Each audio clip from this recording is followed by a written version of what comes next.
This is the Sharp Mobilon Tripad, and it's kind of like an iPad from before the iPad ever existed, except it's actually better because this is a convertible laptop tablet hybrid device, and this thing is from 1998. But I don't blame you if you've never heard of it, because the Sharp Mobilon Tripad was far from a success. In fact, my dad, who bought this one brand new 26 years ago, might be one of the only people that actually bought this thing. But I was recently browsing eBay trying to buy a charger for this thing when I stumbled across something fantastic. And there's no other way of putting it. I found a brand new factory sealed 26-year-old Sharp Mobilon Tripad, and today I want to show you why this was one of the most advanced devices to ever exist, and it still failed. So I can't wait to open this thing up and see what the unboxing experience was like. But first, a word from today's video sponsor. Today's video is sponsored by Wondershare Filmora, the powerful video editor that just became even more powerful thanks to advanced AI features. Now, Filmora can generate AI translation for your videos, allowing you to easily dub your videos into other languages with the press of a button. Le permite doblar fácilmente su video a otros videos. Simplemente haga clic en el botón para aprender el idioma. Filmora can also add bilingual subtitles automatically, and these features make international support on your videos more accessible than ever. Plus, if you're a content creator, chances are you've been frustrated trying to find royalty-free music. Well, now you can stop worrying because Filmora adds AI music generation, so you can always have commercially available music to complement your video. In fact, you've been listening to it this whole time. Filmora can transform your videos, making your editing process way more efficient. So check out their multilingual and musical AI magic today by downloading Filmora for free with the link in the description down below. With that, let's get back to the video.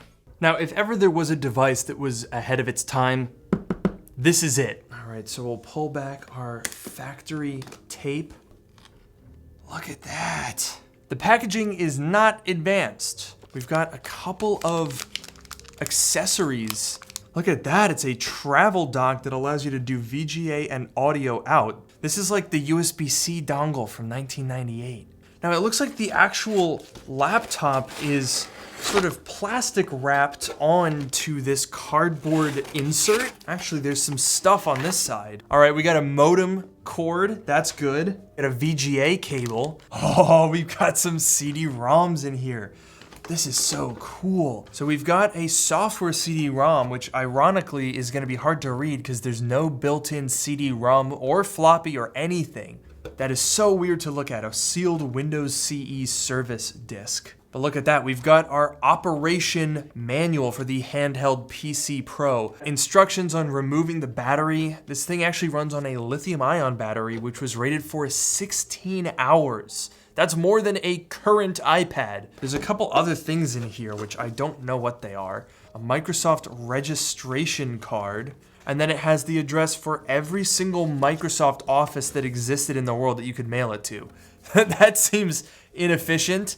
But first we've got this printed and taped notice saying a main battery's very low message may appear if powered on without the AC adapter for the initial setup.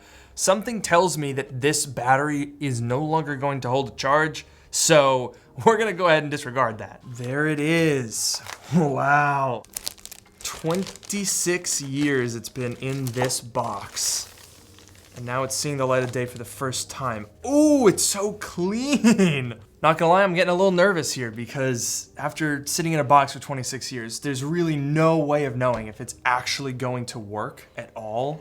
Oh my gosh, look at that. We have plastic film on the screen. Yeah, the adhesive is completely melted, and I don't really want to pull up on this screen because this is a resistive touch screen, which means that there's actually a film on top of it and an air gap, so I don't want to mess it up. All right, well, there's nothing for it. We're just gonna plug it in.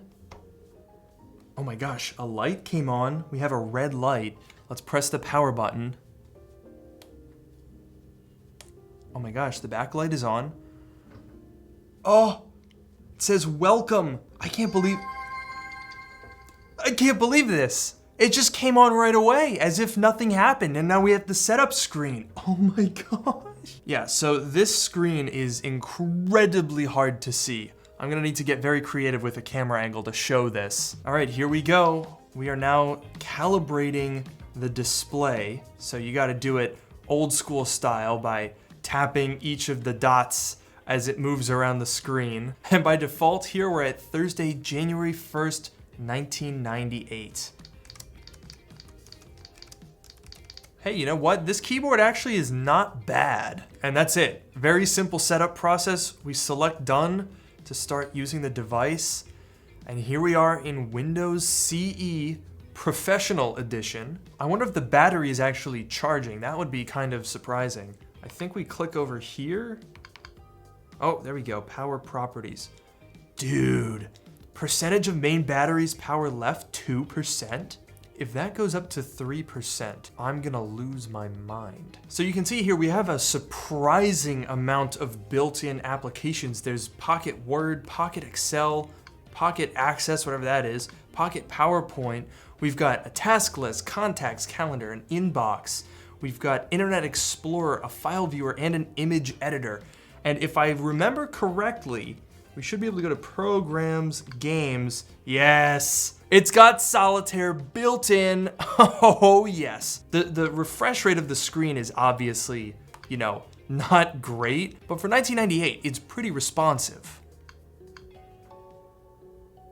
Oh my gosh, we're at 3% now. The battery is charging. How is that possible? How does a battery that has been sitting dead, and it just went up to 4.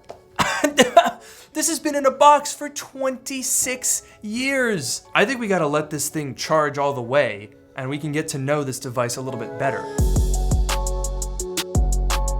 And the reason why the Sharp Mobilon Tripad is so fascinating is that it has a number of features that didn't become popular and widespread until more than a decade after it existed. I mean, when Steve Jobs announced the iPad, he kind of angled it as a hybrid device. Is there room for a third category of device in the middle, something that's between a laptop and a smartphone? And of course, we've pondered this question for years as well. It did a lot of what your phone could do and a lot of what your laptop could do, but with a form factor that was kind of between the two. But the Mobilon Tripad did those things a decade before even your phone could do those things. It runs Windows CE, or Embedded Compact, which was an operating system based on Windows 95 that was designed for these low-end portable computers. These devices became known as palm tops because they were a laptop that fit in your palm, and they mostly all had the same specs as this thing. A MIPS 3000 or 4000 CPU, at least 4 megabytes of ROM and 2 megabytes of RAM. Pretty simple, but most of the applications of these Windows CE palm tops were literally just tiny laptops that fit in your palm. But this device was developed to be a larger form factor. It's more like an Ultrabook, another thing that wouldn't exist for 10 years after this device came out. But it's also a touchscreen tablet and a convertible device. These are things that wouldn't exist until the 2010s in a mainstream way. So compared to other Windows CE devices, this seems like one of the best executions around. I mean, let me walk you through it here. We're talking about 1998, and yet this thing doesn't actually have a shutdown or power up sequence. It actually suspends, where it writes whatever you were doing to the ROM, and you just hit this button here, and it wakes up nearly instantaneously.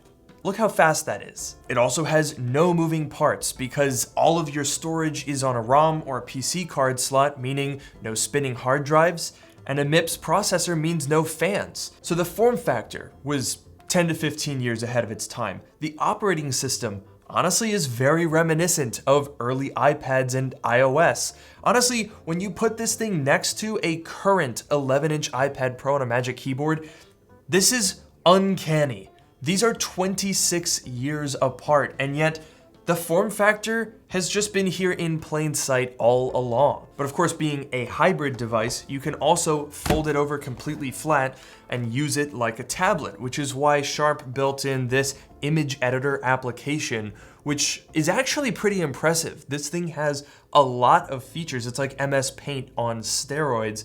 And with this stylus and the screen appropriately calibrated, it's actually very, very usable. And there's other benefits to this tablet with a stylus form factor. If you go into the Pocket version of Microsoft PowerPoint, it allows you to live annotate presentations. That's something that would have seriously impressed your business colleagues if you brought this in 1998. But it also has a voice memo feature. Let's try that out, shall we?